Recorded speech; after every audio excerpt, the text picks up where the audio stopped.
और बाबा साहब अम्बेडकर के सब के बारे में तो जितना कह दिया जाए वो कम।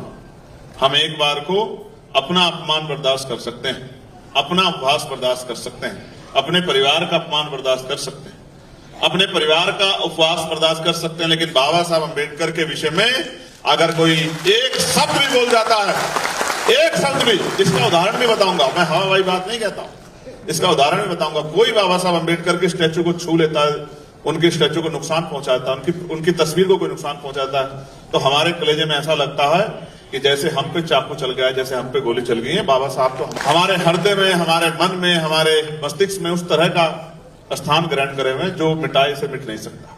अभी हमारे सम्मानित गायक जो हैं वो कह रहे थे कि बाबा साहब को मिटाया नहीं जा सकता। बाबा साहब को नहीं, ना हमारे वजूद को।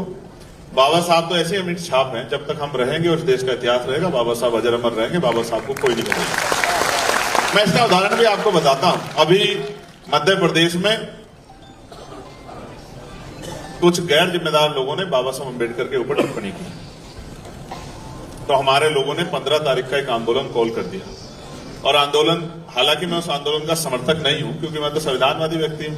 उन्होंने कहा इस नालायक को हम लोग 1 लाख जूते मारने का काम करेंगे वहीं जाके ग्वालियर में, जिसने बाबा साहब अम्बेडकर के ऊपर टिप्पणी करने का काम किया। और इस तरह का माहौल बना पूरे प्रदेश में कि सरकार को इन्वॉल्व होना पड़ा, तमाम पार्टियों को इन्वॉल्व होना पड़ा, उसके हिस्से में अपमान आया और अंत प्रशासन ने आग्रह किया कि ये आंदोलन आप ना करो, हम आपकी शक्ति से वाकिफ हैं, इसने गलती की, हम इसके खिलाफ FIR कर रहे हैं, कार्रवाई करेंगे और इसको छोड़ेंगे।